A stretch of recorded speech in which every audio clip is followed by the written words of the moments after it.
그래서 지금 많은 분들이 오늘 뉴스 보니까 진짜 바닥을 다지는 것입니까? 라는 기대감들을 높이고 있어요. 네. 앞서 저희 서두에 얘기했듯이 기대감 가져도 되는 것인지 네. 아니면 그래도 사실 해결된 건 없지 않습니까? 그렇죠. FOMC도 앞두고 있고 경계를 해야 할지 앵커 브리핑을 통해서 한번 결론을 잡아보겠습니다. 오늘 첫 번째 이슈 뭡니까? 첫 번째 이슈는 예. ECB 얘기 안 할 수가 없습니다. 네. 11년 만에 금리 인상을 단행했는데 50bp 빅스텝이죠. 네. 빅스텝을 단행하면서 오늘 하루만큼은 유로화가 안정을 찾았고 그에 따라서 달러화가 약세를 보이면서 위험자산 랠리가 나타났습니다. 말씀 주신 것처럼 유로존의 위기가 해결된 건 아닙니다. 네. 해결된 것도 아니고 사실은 금리를 올려야 되는 상황보다는 금리를 내리면서 경기를 더 자극시켜야 되는데 워낙 인플레이션 압력이 높아지니까 인플레이션 압력을 좀 잡아놓고 경기 그리고 유로존의 위기를 좀 가져가자라는 해석에서 오늘 하루만큼은 유로화가 안정을 좀 찾았습니다. 드라기도 사임을 했어요. 맞아요. 예. 이탈리아가 가장 문제거든요. 예. 근데 어제 하루만 놓고 보면 이탈리아와 독일의 국채금리 스프레드는 더 벌어졌습니다. 그건 뭘 의미하는 거예요? 이탈리아가 더 위기가 올 커졌다. 것이다라고 시장에서는 반응을 한 거죠. 그럼에도 불구하고 시장은 좀 안정을 찾았는데 어제 금리 인상과 함께 이 ECB가 내놓은 정책 프로그램이 있습니다. 그러니까 채권 매입 프로그램인데요. 네. TPI, 즉 유로존의 국채를 좀 위험하면 사들이겠다. 예. 그러면서 전체적으로는 시장이 ECB가 긴축 그리고 금리 인상, 물가를 잡기 위해서 금리 인상은 하지만 유로존, 우리가 흔히 얘기했는 10년 전에 피그스 얘기 많이 예, 하셨잖아요. 예. 그때 이탈리아라든지 그리스와 같은 국채금리 급등으로 인해서 유로존이 붕괴될 수도 있다라는 그런 리스크는 국채 매입 프로그램을 도입하면서 좀 잠재우겠다. 이게 어저께 시장에서의 좀 안도랠리의 하나의 포인트였습니다. 대책이 나왔다는 거. 그렇죠. 사실 지금 숫자만 보면 지금 국가의 빚이 GDP에서 차지하는 비중의 150%잖아요, 네. 이탈리아가. 근데 10년 전 유로존 붕괴된다고 했을 때도 그 정도는 아니었단 말이에요. 그러니까 이제 금리를 올리게 되면 예. 우리도 개인들도 부채가 많은데 예. 부채가 많은 상황에서 금리가 낮아지면 실질적으로는 부채 비용이 낮아지지 않습니까? 예. 근데 지금은 앉은 자리에서 금리를 올렸기 때문에 부채 비용이 갑자기 높아지는 거예요. 부담이 많이 생겼습니다. 그래서 비율이 높아진 상황에서 금리가 올라가니까 이탈리아 조금 문제 있는 거 아니야? 이런 의식이었거든요. 근데 만약 국채 금리가 더 상승한다면 우리가 사줄게 라는 ECB의 얘기가 있었기 때문에 조금은 안정권에 들어간 거 아닌가라는 생각은 좀 들고 있습니다. 예. 1번 이슈에서 저희가 주목하고 싶은 건 유로화의 안정으로 달러 인덱스가 좀 떨어지면서 네. 우리 외환 시장도 오늘 좀 더 좋아지지 않을까? 외국인 투자자들의 매수 유입이 기대가 되는 뉴스 플로우로 이어지기 때문에 네, 이 소식에 맞아요. 좀 환호를 할 수 있는 것 같습니다. 그러니까 ECB가 예. 단독으로 오늘 이 하나의 뉴스만 있었다면 시장에 큰 임팩트는 없었을 수 있어요. 맞습니다. 왜냐하면 네. 금리 인상이 무슨 호재야라고 그렇죠? 할 수 있는데 유럽까지 뭐.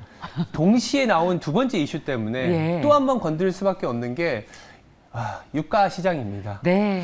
올해 상반기에 가장 힘들었던 게 사실은 천연가스를 비롯한 원자재, 특히 국제 유가의 강한 상승이 전 세계의 비용 부담 이슈가 자극이 됐었고 특히 ECB가 금리 인상을 단행할 수밖에 없었던 게 사실은 에너지 비용이잖아요. 근데 다행스럽게도 어제 유가는 하락해줬습니다. WTI 기준으로는 다시 90달러 중반, 96달러 선에서 거래되고 있는데 미국의 가솔린 재고가 좀 증가했다. 드라이빙 시즌이 끝나면서 가솔린의 어떤 재고가 증가하는 부분, 더불어서 중동도 이 피크아웃이 되고 있거든요. 어떤 피크아웃이냐? 이 냉방 수요. 중동도 덥지 않습니까? 냉방 수요가 이제는 좀 7월, 8월 넘어가면서부터 수요가 둔화될 수 있기 때문에 유가가 강하게 하락을 했다. 이러면서 전체적으로 유가 하락으로 인해서 긴축의 부담이 덜어지니까 리스크 오프가 아니라 리스크 온 상황이 되고 있는 그렇게 해석을 하고 있는 상황입니다. 리스크가 다시 생긴 거예요? 리스크 온이라고 네, 하는 네. 거는 이게 듣는 사람에서는 리스크 오프가 네, 위험이 줄어드는 거 아니야라고 하는데 리스크 온이 위험 자산 선호, 그러니까 리스크 에셋에 대해서 빨간불을 켜서 들어가자. 라는 게 이제 리스크 온이고 주식 같은 위험 자산에 대한 선호가 높아졌다. 그렇죠. 그래서 전반적으로 달러가 하락을 하고 전체적으로 리스크 온 분위기가 형성된 거는 제 생각에는 아마도 유가 하락이 더 큰 이슈이지 않았나.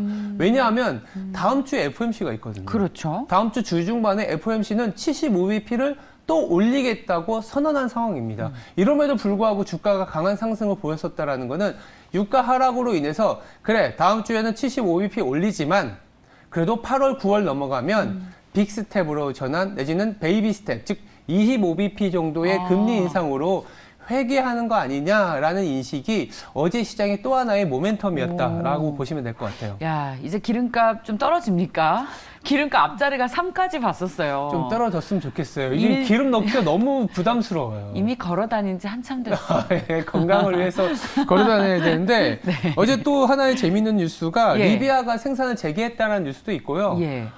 러시아발 언론이긴 하지만 사우디 왕세자와 푸틴이 이 세계 오일 시장에 대한 논의를 재개하겠다. 그래서 8월 초에 오펙 플러스에서 그래도 증산과 관련된 뉴스가 나온다면 최근에 매크로 이슈가 너무 많았잖아요. 예. 이 매크로 이슈보다는 좀 기업 실적으로 조금은 더 그러니까 탑다운 그리고 정치적인 얘기 뭐 이런 얘기들보다는 이제는 기업이 정말 어떻게 실적을 잘 내고 있는지에 더 집중하는 그런 기간으로 전환되지 않겠냐라는 생각을 갖고 있습니다. 중동이 바이든하고는 얘기 안 하지만 푸틴하고는 뭔가 좀 해결을 보려고 하나요?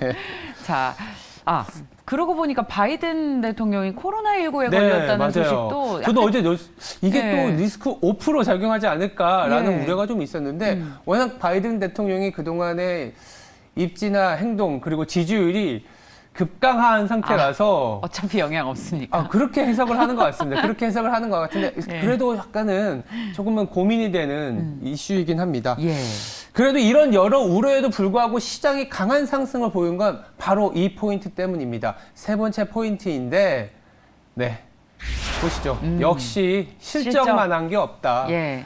물론 테슬라 실적이 어제 나온 거라서 오늘 뭐 자세히 얘기를 드리는 건 아니지만 10%나 강한 상승을 보였거든요.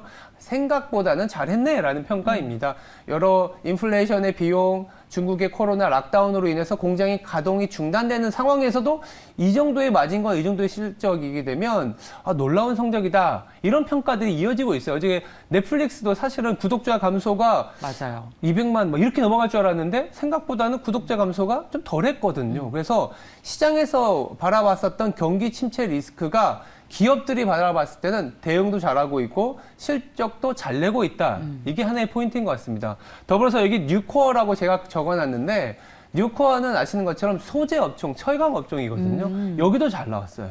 그러면서 전체적으로 경기 회복에 대한 기대감이 빅테크뿐만이 아니라 시크릿까지 그러네요. 조금 확산되는 거 아니냐. 그래서 너무 우리가 그동안에는 걱정이 많았다. 해결하지 못하는 이슈에 너무 천착한 거 아닌가. 지금부터는 기업이 얼마나 실적을 잘 내주고 있고 그에 따라서 밸류에이션이 괜찮다면 과감하게 바다콜을 하자라는 게 뉴욕 현지의 분위기였습니다. 바다콜을 하자. 네. 바이콜 들어오고 그렇죠. 있다. 그럼 이제 맘 놓고 좀 즐겨도 됩니까?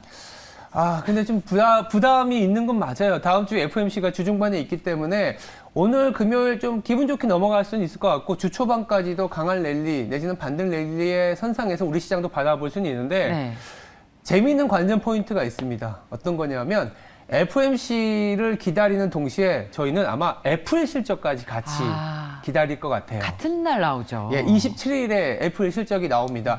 FOMC는 75bp 금리 인상을 예고했기 때문에 아마 75bp 정도 나오면 시장에서는 뭐 알고 있었던 거야 라는 얘기일 텐데 애플이 관건일 것 같아요. 애플이 아시겠지만 고용 감원 소식으로 좀 주가가 흔들렸었잖아요. 맞습니다. 그럼에도 불구하고 EPS 즉 주당 순이익이 지금 현재 예상치는 1.15달러입니다.